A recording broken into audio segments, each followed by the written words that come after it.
اور تحریک بھی ہمیشہ سے پرامن رہی. تو آج کی جو مثال ہے وہ آپ دیکھتے ہیں, اس کا قصوروار کون ہے, اور جو وسیم صاحب نے جس کا ذکر کیا اس کے وجوہات کیا ہیں, اور پھر میں ذرا عمر صاحب کی بھی رائے شامل کرنا چاہوں گا. بار بار قانون کی خلاف ورزی کرتے جانا اور کبھی کسی کو نہ روکنا, یہ وکلا بلا شبہ 2007 سے زیادہ وکلا کے پرتشدد رویہ زیادہ بڑا ہے, لیکن اس سے پہلے بھی یہ تھا اور ہم نے مسلسل اگنور کیا. مجھے نہیں یاد پڑتا کہ پولیس والے پر تشدد کرنے پر یا جج کے ساتھ ہاتھا پائی کرنے پر یا کسی کلائنٹ کے ساتھ بدسلوکی پر کبھی کوئی وکیل گرفتار ہوا ہو, اور سزا کا تو سوال ہی پیدا نہیں ہوتا. اور عموماً ہم دیکھتے ہیں کہ عدالتوں کا رویہ بھی کسی نہ کسی وجہ سے ان کے ساتھ وہ نہیں ہوتا جو عام ملزموں کے ساتھ ہوتا ہے. پچھلے دنوں ایک اے ایس آئی جو اپنی ڈیوٹی پر تھا, وکیل کے بھائی نے اس پر تشدد کیا. 780 کا مقدمہ درج ہوا. تو جب عدالت میں پیش ہوئے تو سیکٹری بار کے آگے, لاہور کی بات کر رہا ہوں, اور جج صاحب نے ہنستے ہوئے 780 اڑا دی اور جرم بے لیبل ہو گیا. تو یہ تمام ہی لوگ وکلا کے ہاتھوں یرغمال بن جاتے ہیں. اور سچی بات ہے کہ ہم بھی اپنے سبارڈینیٹس کو یہی سبق سکھاتے رہتے ہیں کہ یار ان سے متھا نہ لگانا. لیکن میرا خیال ہے کہ اب وہ وقت آ گیا ہے کہ ہمیں ثابت کرنا ہوگا کہ قانون سب کے لیے برابر ہے, ورنہ یہ سلسلہ بڑھتا چلا جائے گا. اور دیکھیں, یہ آپ ذرا یہ بھی غور کر لیں کہ اس قسم کے واقعات زیادہ تر کہاں ہیں. یہ پنجاب میں ہیں, اور وہ بھی زیادہ سینٹرل پنجاب میں. ہم دیکھتے ہیں سندھ کی بار یا کراچی بار, اس میں اس طرح کے واقعات ہمیں نہیں ملتے. ہمیں خیبر پختونخوا میں بھی اس طرح کے واقعات نہیں ملتے. تو ہمیں ان کو قانون کے دائرے کے اندر لانا ہوگا اور انہیں بتانا ہوگا کہ یہ قانون سے مبرہ نہیں ہے. اب اس کے بعد وہ جو ایک ہڑتال کا ایک ٹول ہے جو کہ جس کی وجہ سے ظاہر ہے کلائنٹس پریشان ہوں گے, تو وہ ٹول ہے, اس کو کس طرح کاؤنٹر کرنا ہے. ہمیں کوئی اسٹریٹجی وضع کرنی ہوگی کہ وکلا کی ہڑتال کے باوجود لوگوں کو انصاف ملتا رہے, مقدمات جو ہیں وہ التوا کا شکار نہ ہوں. اور ہمیں اس وقت ایک مصمم ارادہ کرنا ہوگا کہ اس برائی کو, اس رویے کو ہم ہمیشہ کے لیے ختم کر دیں. عمر گیلانی صاحب, آپ نے بہت زیادہ کام کیا ہوا ہے عدالتی اصلاحات پر, قانونی اصلاحات پر. اس تمام واقعے کو جناب کس طرح دیکھتے ہیں, اور آگے بڑھتے ہوئے وہ کیا ریفارمز کرنے چاہیے, چاہے وہ ان بار کے اداروں کے حوالے سے ہو, چاہے یہ جو ایک طرح کا رجحان بن چکا ہے کہ اس طرح کے انسیڈنٹس ہوں. یہ نہ تو پہلا انسیڈنٹ ہے, اور شاید اس کے بعد اور بھی اسی طرح کے تشویشناک واقعات دیکھنے کو ملے. حل کیا ہے جناب؟ اسد صاحب, اپنے پروگرام میں بلانے کا بہت شکریہ. میں شدید الفاظ میں اس حرکت کی مذمت کرنا چاہتا ہوں جو لاہور کے ان وکلاء نے کی. کسی ہسپتال پر حملہ کرنا تو دور, کسی ہسپتال میں کام کرنے والے ڈاکٹر کو دھمکیاں دینا بھی ایک وکیل کی جو پروفیشنل کوڈ آف ایتھکس ہے وہ اس کے خلاف ہے.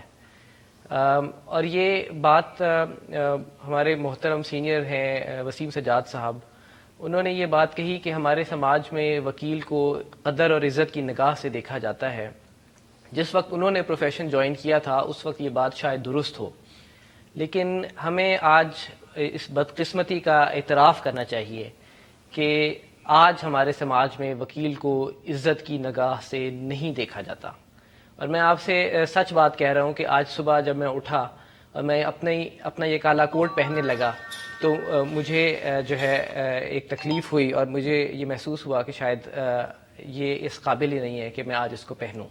تو ہمارے سر ان حرکتوں کی وجہ سے سر سے جھک گئے ہیں جو ہمارے کچھ بھائیوں نے کیے ہیں. میں آپ کے پروگرام کی توسط سے اپنی بار کونسل کی قیادت سے یہ درخواست کرتا ہوں کہ جو وکلاء ان حرکتوں میں، جس کو اب وکلا گردی کا نام دیا جاتا ہے، جو وکلاء ان حرکتوں میں ملوث ہوتے ہیں ان کے خلاف ان کو قرار واقعی سزا دی جائے اور ان کے لائسنسز کو منسوخ کیا جائے، کیونکہ جب تک بار کونسلز فعال طریقے سے ایسے عناصر کا صفایا نہیں کریں گے تو اس سے ہم تمام وکلاء کی عزت پر حرف آئے گا۔ ٹھیک، بالکل ٹھیک۔ وسیم سجاد صاحب، ماضی میں چیف جسٹس آف پاکستان نے نوٹس لیا ہوا ہے، سابق چیف جسٹس آف پاکستان نے نوٹس لیا ہوا ہے کہ جو آپ کی بار ایسوسیشنز ہیں وہ کس طرح ریگولیٹ کرتی ہیں، اور ساتھ میں جناب جو chief justice Lahore high court کے ساتھ بھی ایک سلسلہ چلتا رہا جس میں بار بار کوشش کی گئی کہ بار ایسوسیشنز از خود ڈسپلن انفورس کریں اور پھر اس کے بعد عدالت کے ذریعے ڈسپلن ان پر انفورس کیا جائے، لیکن اس کے بعد بھی عدالت عظمیٰ تک جب معاملہ پہنچا تو وہ بات ختم ہو گئی، اور جو بار کے لیڈران بھی تھے ان کو بھی کہا گیا کہ اب آپ اس بات کو چھوڑ دیں، اور جو سارا ایشو بھی تھا سر اس کو پھر آپ نے بیک برنر پہ ڈال دیا۔ تو کیا جس طرح آپ نے ابھی جوڈیشل انکوائری کا بھی ذکر کیا ہے، عدالت کو زیادہ اس حوالے سے پرو ایکٹیو ہونا چاہیے؟ میرے خیال میں جی جو ماضی میں جس طرح کے واقعات ہوئے ہیں اور عدالت نے نوٹس لیا، انہوں نے ایک انسیڈنٹ کا نوٹس لیا، جس طرح کہ بھی یہ پی آئی سی میں واقعہ ہو گیا، اس انسیڈنٹ کا نوٹس لیا جائے، کوشش کی جائے کہ یہ معاملے کو رفع دفع کیا جائے، اس قسم کا اپروچ تھا۔ میرے خیال میں اس کو ایک واقعہ نہیں لینا چاہیے، اس کو ایک ٹرینڈ ہے، ایک جو سچویشن ڈیولپ ہو رہی ہے، جو کچھ سالوں سے ہم دیکھ رہے ہیں کہ تشدد کے واقعات بڑھ رہے ہیں، عدالتوں پہ بھی اس قسم کے حملے ہوئے ہیں اور اس قسم کے واقعات ہو رہے ہیں، تو اس کو ذرا براڈلی دیکھنا چاہیے کہ کیا وجوہات ہیں۔ یہ نہیں کہ یہ پی آئی سی کا مسئلہ ہے، اس کو حل کر لیا جائے گا تو ٹھیک ہے، وقتی طور پہ تو حل ہو جائے، لیکن دوبارہ بھی ہو سکتا ہے۔ لہذا میں سمجھتا ہوں کہ یہ چونکہ تسلسل سے یہ ہو رہے ہیں، اس کے لیے سپریم کورٹ کو ضرور انٹرسٹ لینا چاہیے، بار ایسوسیشنز کو انوالو کرنا چاہیے، ان کی تجاویز لینی چاہیے، اور اس وقت جو قوانین ہیں وکیلوں کے لیے وہ دو قسم کے قانون ہیں۔ ایک تو ان کا اپنا پروفیشنل جو کوڈ ہوتا ہے جو بار ایسوسیشن انفورس کرتی ہیں وہ موجود ہے، دوسرا فوجداری قانون موجود ہے۔ میرے خیال میں زیادہ مؤثر ہوگا اگر وکلا کی اپنی برادری یعنی بار ایسوسیشن وہ اس کو اسٹرکٹلی انفورس کریں، وہ احساس دلائیں کہ جی یہ غلط ہے اور اس سے جو نظام ہے ہمارے انصاف کا وہ متاثر ہو رہا ہے، اور جس طرح میرے بھائی نے کہا یہ صحیح کہہ رہے ہیں کہ وہ عزت اب لوگوں کی نظروں میں نہیں ہے جو ہوا کرتی تھی، وہ مقام دوبارہ بحال کرنے کے لیے ہمیں اس سارے نظام کو دوبارہ دیکھنا ہے کہ کیا وجوہات ہیں، کس طرح ینگ لائرز کو گائیڈ کیا جائے، ان کو صحیح راستے پہ لایا جائے، کس طریقے سے لاء کالجز میں ان کو کوئی ایتھکس پہ یا طریقہ کار پہ بھی لیکچرز دیا جائے، یا جب وہ پروفیشن میں آ جاتے ہیں تو ججز اور سینئر وکلات ان کو کچھ گائیڈنس دیں، کوئی صحیح راستے پہ چلائیں، ان کو بتایا جائے کہ بھی آپ کی عزت اس میں نہیں ہے کہ اس قسم کے واقعات میں آپ ملوث ہو، آپ کی عزت اس میں ہوگی کہ آپ ان کے جا کے قانونی امداد فراہم کرتے ہیں، عدالتوں میں جاتے ہیں، آپ کا ایک مقام ہے۔ اور ہماری جو تاریخ ہے انڈیپینڈنسی، آپ دیکھیں گے کہ بہت سارے جو سینئر لیڈر تھے کانگریس میں بھی اور مسلم لیگ میں بھی جنہوں نے ہمیں آزادی دلوائی، وہ تمام وکلا تھے۔ قائد اعظم لیاقت علی خان وکیل تھے، ہندوستان میں پنڈت نہرو بھی وکیل تھے، ان کے والد بھی وکیل تھے، گاندھی بھی بیرسٹر تھے۔ تو ان وکیلوں نے پاکستان اور ہندوستان کی آزادی میں کردار ادا کیا ہے۔ اب یہ جو ٹرینڈ شروع ہو گیا ہے، اس کے لیے میرے خیال میں بجائے اس کے کہ ایک انسیڈنٹ کے طور پہ لیا جائے، اس سارے معاملات کو براڈلی دیکھ کے کوئی حل تلاش کرنے کی ضرورت ہے۔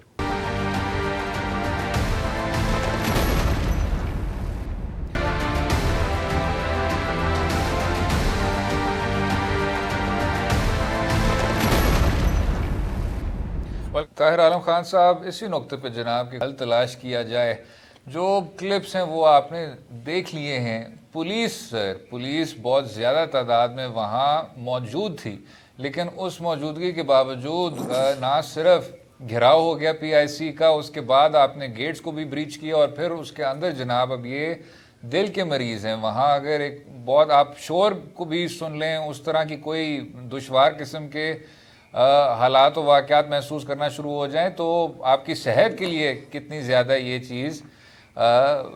نقصان دہ ہو سکتی ہے. تو سر جو پولیس کا کس کا کردار ہے اور پولیس کا کہ آپ سب کو محفوظ رکھیں, ایک کمانڈ اینڈ کنٹرول والا ایک سٹرکچر ہونا چاہیے, لوگوں کو بتانا چاہیے کہ آپ اب اس دائرے سے نہیں باہر جا سکتے, وہ کیوں نہیں تھا وہاں؟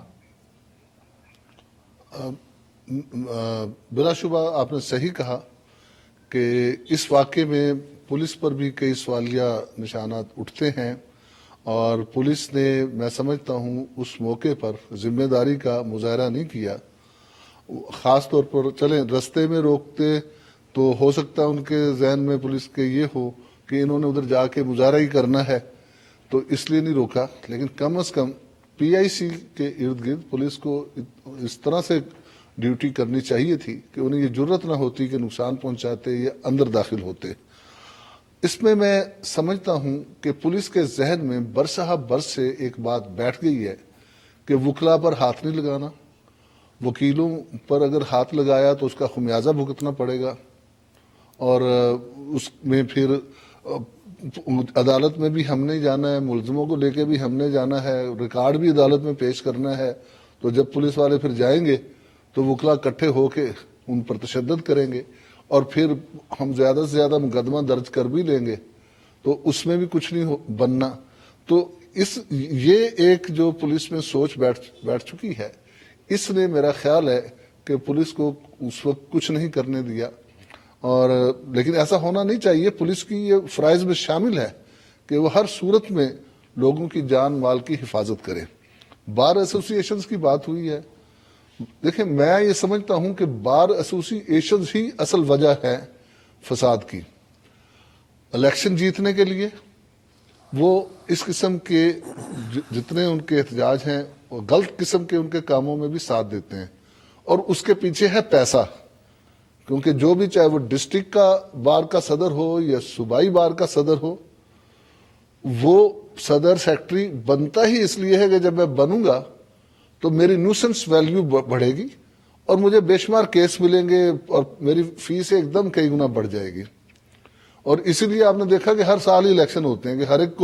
ایک نے کھا لیا, اب دوسرے کو بھی کھانے دو, دوسرے کی بھی باری آئے. تو میرا خیال ہے کہ ہمیں یہ بار ایسوسی ایشن کے جو الیکشنز ہیں ان پر بھی غور کرنا ہوگا. اگر ہم طلبہ یونین پر پابندی لگاتے ہیں کہ انہیں یونین بنانے کی ضرورت نہیں ہے, اسی طرح ہمیں ان کی بھی جو بار ایسوسی ایشنز ہے اس کے متعلق کچھ رولز ریگولیشن لانے ہوں گے. ججز کا کام ہے بیسیکلی کہ وہ ان کو روکیں, یا جج بھی جو ہیں وہ لائسنس کینسل کر سکتے ہیں, لیکن چونکہ ججز بھی ہمارے یہاں ایسے ہیں کہ جن کی اپنی شخصیت کے اوپر ایسے نشانات ہیں کہ وکلا اس سے فائدہ اٹھاتے ہیں اور پھر ان کے آگے بدتمیزی کرتے ہیں اور وہ اپنی کمزوریوں کی وجہ سے خاموش رہتے ہیں. میں نے اپنی سروس میں ذرا سی حرکتوں پر, بلکہ ہر پولیس افسر بے شمار پولیس والوں کو سزا دیتا ہے. مجھے بتا دیں کہ کسی بار نے کبھی کسی کو سزا دی ہو. لائسنس اگر کسی کا معطل ہوا بھی ہے, ایون ہائی کورٹ یا سپریم کورٹ نے بھی معطل کیا ہے, تو وہ چند ماہ کے لیے ہوا ہے اور اس کے بعد پھر بحال ہو گیا. تو میں تو یہی کہوں گا کہ ہمیں یہ نہ بار ایسوسی ایشن کے قانون میں تبدیلی لانے سے کوئی فائدہ ہوگا. ہمیں جو فوجداری قانون ہے اس کے مطابق ہر ایک اس پر عمل درآمد کو یقینی بنانا ہوگا. اگر میں کوئی جرم کروں اور تو مجھے اس کی سزا بھگتنی پڑتی ہے, تو یہ اگر جرم کرتے ہیں تو انہیں بھی اس کی سزا بھگتنے پر دینی ہوگی ہمیں, تبھی ہم یہ نظام درست کر سکیں گے. عمر گیلانی صاحب, کچھ وکیلوں کا بھی یہی کہنا ہے کہ آپ ان اداروں میں کوئی نان لائر اراکین رکھیں اور پھر اس کے بعد آپ اسی طرح کی ایک وسیع پالیسی بنا سکتے ہیں جو کہ نہ صرف ریگولیشن سے تعلق رکھتی ہوگی لیکن اس کا ایک مستقبل بھی آپ طے کر سکیں گے. ایک بصیرت ہوگی کہ آپ نے اب جو لیگل فریٹرنیٹی ہے اس کو آگے کس طرح لے کے چل رہے ہیں. کیا کہتے ہیں جناب؟ جی اسد صاحب، دیکھیں یہ بات واضح رہنی چاہیے کہ ہم ان چند عناصر کی شدید مذمت کرتے ہیں جو جرائم میں مرتکب ہوتے ہیں، لیکن اس ملک کے وکلاء کی بڑی اکثریت اچھے اور محنت کرنے والے وکلاء پر مبنی ہے. تو پھر یہ کیا وجہ ہے کہ ہماری جو برادری کی قیادت ہے وہ ایسے لوگوں کے ہاتھ میں چلی جاتی ہے جو نہ با اخلاق ہیں اور نہ لیاقت یا محنت کے کسی پیمانے پر پورے اترتے ہیں. تو یہ سوال اٹھتا ہے، اس کا جواب اس ایکٹ میں ہے جو پارلیمنٹ نے 1973 میں پاس کیا، یعنی legal practitioners act. Legal practitioners act 1973 نے بار ایسوسیشنز اور بار کاؤنسلز دونوں کو ایک جیسا بنا دیا. یعنی بار ایسوسیشن جو ہماری ٹریڈ یونین ہے، جو ہماری آواز بلند کرنے کے لیے ہم اس کو منتخب کرتے ہیں، بار کاؤنسل بھی ایگزیکٹلی اسی طریقے سے الیکٹ ہوتی ہے. یونیورسل فرینچائز کا پرنسپل ہے. تو جب تک ان بار کاؤنسل اور بار ایسوسیشنز کا جو نظام ہے، اسٹرکچر ہے، اس کو ایک دوسرے سے علیحدہ نہیں کیا جائے گا تب تک یہ مسئلہ حل نہیں ہو سکتا. بار کاؤنسل ہماری ریگولیٹری باڈی ہے جو پارلیمان نے تشکیل دی ہے. یہ ریگولیٹری باڈی پچھلے 40 سال میں ناکام ہو چکی ہے. اس لیے پارلیمان کو یہ سوچنا چاہیے کہ اگر وکلاء کے اندر احتساب کی روش کو فروغ دینا ہے تو ہم کیسے اس نظام کو تبدیل کریں. اور جو بات آپ کہہ رہے ہیں وہ درست ہے کہ دنیا بھر میں جہاں وکلاء کا مؤثر انداز میں احتساب ہوتا ہے، وہاں بار کاؤنسلز یا وکلاء کے ریگولیٹرز صرف وکلاء کے منتخب نمائندوں پر مشتمل نہیں ہوتے، بلکہ اس کے اندر عوام کے منتخب نمائندے بھی بیٹھتے ہیں. اس کے اندر معاشرے کے اور باعزت لوگ وہ بھی بیٹھتے ہیں، تاکہ جب وکلاء کی جو پروفیشنل کانڈکٹ ہے اس کے احتساب کا معاملہ آئے تو اس میں صرف وکلاء کے نمائندے نہ ہوں بلکہ اور لوگ بھی ایک آزاد نقطۂ نظر سے، انصاف کے نقطۂ نظر سے جائزہ لے سکیں، اور جو وکلاء اپنے ضابطہ اخلاق کی خلاف ورزی کرتے ہیں ان کو قرار باقی سزا دی جا سکے. یہ ایک ہمارے پوری قوم کا مسئلہ ہے. اور یہ مسئلہ صرف لیگل پروفیشن کا نہیں ہے، ڈاکٹرز کے اندر بھی ایگزیکٹلی یہی مسئلہ ہے کہ ان کی جو ڈسپلنری باڈی ہے وہ صرف ڈاکٹرز ہی پر مشتمل ہوتی ہے، اور وہ اپنی برادری کے لوگوں کو بچاتے ہیں بجائے اس کے کہ وہ انصاف کریں. تو یہ جو مقدمہ آج ہم پیش کر رہے ہیں یہ صرف وکلا گردی کے خلاف مقدمہ نہیں ہے، بلکہ یہ پورے پاکستان کے تمام پروفیشنز میں انصاف کو فروغ دینے کا مقدمہ ہے. عمر صاحب، کیونکہ پروفیشنلز کا کام وقت تھوڑا سا کم ہو رہا ہے. وسیم سجاد صاحب آپ کے ساتھ سر اگر کنکلوڈ کر لیں، جوڈیشل انکوائری کے علاوہ سر کیا لاہ عمل اب ہونا چاہیے اس سے اب نکلنے سے سر، اور جو آپ نے جس تسلسل کا ذکر کیا اس سے اب پاکستان ہٹ سکے؟ ایک تو جی جس سے میں نے کہا ہے کہ سپریم کورٹ کو اس معاملے میں اب دلچسپی لینی چاہیے، اور یہ بار ایسوسیشن، بار کونسل کے نمائندوں کو اکٹھا کر کے اس کی اصل وجوہات پتہ کریں کیا بات ہے، اور پھر اس کے بعد اگر کوئی قانون میں ترمیم کی ضرورت ہے کہ جس طرح کے آ رہی ہیں کہ یہ قانون میں کچھ کمزوری ہیں، اس کی اصلاح ہونی چاہیے. اور دوسرا یہ ہے کہ ایک شعور پیدا کرنا. میرے خیال میں کوئی گائیڈنس صحیح نہیں مل رہی. یہ جو ینگ وکیل ہیں ان کو گائیڈنس صحیح نہیں مل رہی. یہ گائیڈنس کالجز میں بھی ہو سکتی ہے، اور بعد میں جب یہ پروفیشن میں آتے ہیں تو سینئرز کی طرف سے بھی ہو سکتی ہے. تو یہ سارے نظام کو دیکھ کے میرے خیال میں سپریم کورٹ کوئی گائیڈ لائنز وضع کرے تو پھر بہتری آ سکتی ہے. سابق صدر وسیم سجاد صاحب، سابق آئی جی پولیس اسلام آباد طاہر خان صاحب، اور ماہر قانون عمر گیلانی صاحب، بہت بہت شکریہ شو میں شامل ہونے کا، اپنا قیمتی وقت دینے کا. اگلے سے میں بات کریں گے صوبہ سندھ میں جو ایک نوٹیفیکیشن جاری کی گئی ہے اور ایک پابندی لگائی گئی ہے کہ حکومت کے اور سول سروس کے جو نمائندے ہیں وہ صرف اجازت کے ساتھ بات کر سکتے ہیں، بیانیہ سامنے رکھ سکتے ہیں، چاہے وہ حکومت کا ہو چاہے وہ ذاتی ہو. یہ اس پابندی کے پیچھے وہ کیا وجوہات ہیں کہ سندھ حکومت کو اب جا کے حرکت میں آنا پڑا، اس پر بات کریں گے. رہیے گا ہمارے ساتھ.